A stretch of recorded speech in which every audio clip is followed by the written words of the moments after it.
There are certain places on this planet that are sealed off from the public. They're fenced in, guarded, and plastered with warnings.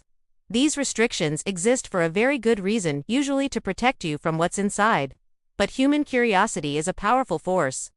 Some people see a locked gate not as a deterrent, but as an invitation. They feel an irresistible pull to see what they're not supposed to see, to walk where they're not supposed to walk. And sometimes, that single decision to step across the line becomes the last one they ever make.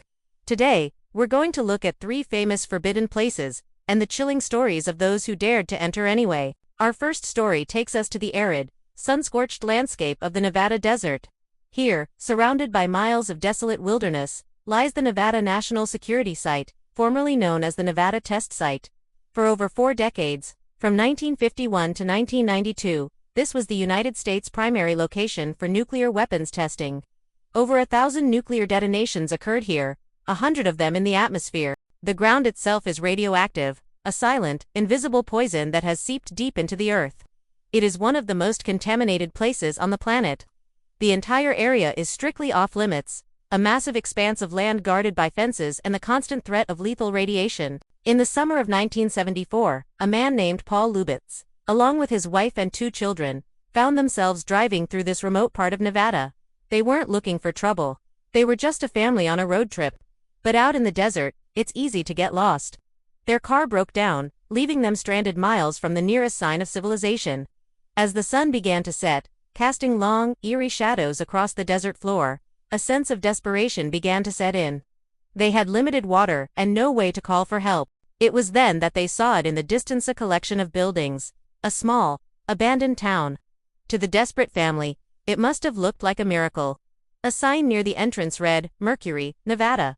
This was one of the administrative towns for the test site, a place where scientists and workers once lived. Though it was now largely deserted, it was still deep within the restricted zone. The family, unaware of the extreme danger they were in, saw only the promise of shelter and maybe a working telephone. They crossed the unmarked boundary, their footsteps kicking up dust that had settled over decades of nuclear fallout. They found a small, empty house and decided to wait there for the night, hoping to find help in the morning. As darkness enveloped the desert, a strange stillness fell over the town. There were no sounds of insects, no rustling of animals, just a profound, unnatural silence. The air felt heavy, and Paul later described a strange, metallic taste in his mouth. That night, a patrol from the test site discovered their car. The guards knew immediately that the family had likely wandered onto the contaminated grounds. A search party was organized, but finding them in the vast, dark expanse would be difficult. Back in the abandoned house, the family started to feel unwell. They were lethargic, nauseous. They attributed it to dehydration and the stress of being stranded. They had no idea that with every breath, they were inhaling radioactive particles. By the time the search party found them the next morning, huddled together inside the house, they were all displaying clear signs of acute radiation sickness. They were rushed to a specialized medical facility, but the damage was already done. The family had spent less than 12 hours in Mercury, but they had received a massive, invisible dose of radiation. Their decision to seek shelter in a place they didn't understand had sealed their fate.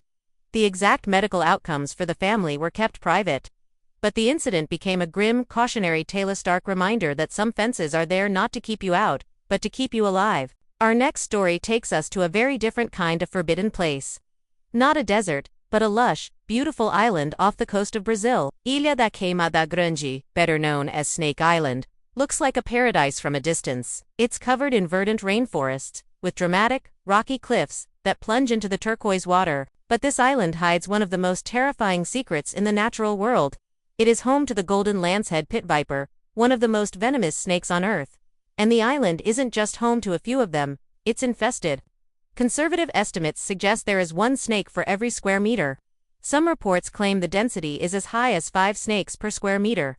Their venom is so potent it can melt human flesh. For this reason, the Brazilian government has made it illegal for anyone to set foot on the island.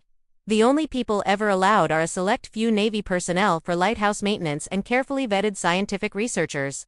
But legends of lost pirate treasure on the island have circulated for centuries, a siren song for the brave or the foolish. In the late 1990s, a local fisherman, let's call him Joe, heard these stories his entire life. He was a man who knew the sea, but he had fallen on hard times. His boat was in disrepair, and his debts were piling up. The legend of a vast Incan treasure hidden somewhere in the island's interior began to seem less like a fantasy and more like a solution. He convinced a small group of equally desperate men that the risk was worth the reward. They knew about the snakes, of course. Everyone in the coastal towns knew. But they figured they could be careful. They would wear thick boots, carry long sticks, and watch where they stepped. They set out at dawn in a small rickety fishing boat, the island looming on the horizon like a green monster. As they drew closer, the sound of the waves was replaced by an unnerving silence. No birds sang from the trees. As soon as they landed on the small, rocky beach, the reality of their situation began to sink in. The ground seemed to writhe. Everywhere they looked, they saw the glint of golden scales in the undergrowth. The snakes were draped on tree branches, coiled under rocks, and slithering through the leaf litter. The air was thick with a palpable sense of danger. Their plan to be careful fell apart almost immediately. It was impossible to take a single step without being inches away from a lethal predator. Panic began to set in. One of the men, startled by a snake that dropped from a branch above him, stumbled backward and fell. Before he could even scream, several vipers struck. The others watched in horror as their friend convulsed, his body succumbing to the powerful neurotoxin in seconds. Chaos erupted. They abandoned their search for treasure and made a frantic retreat back to the boat. But in their terror, they became clumsy. Another man was bitten on the leg as he scrambled over the rocks. He managed to make it back to the boat, but by the time they pushed off from the shore, his leg was already swelling and turning black. He died in agony before they even reached the mainland. Doe and the few other survivors were forever haunted by what they saw. They didn't find any treasure. They only found death. The island kept its secrets, guarded by its silent, slithering army. Our final story brings us to the heart of Paris, France. Beneath the glittering city of lights lies a dark, sprawling underworld, the catacombs. This is a vast network of tunnels and quarries stretching for hundreds of kilometers. A subterranean maze that holds the skeletal remains of over 6 million people. In the late 18th century, Parisian cemeteries were overflowing, posing a serious public health risk. The solution was to transfer the bones to these abandoned underground tunnels. For decades, carts filled with bones rumbled through the streets at night. Their contents emptied into the dark passages below. A small 2-kilometer section of the catacombs is open to the public as a museum. It's a somber, well-lit, and regulated tourist attraction. But this is just a tiny fraction of the whole network. The vast majority is unmapped, unstable, and strictly illegal to enter.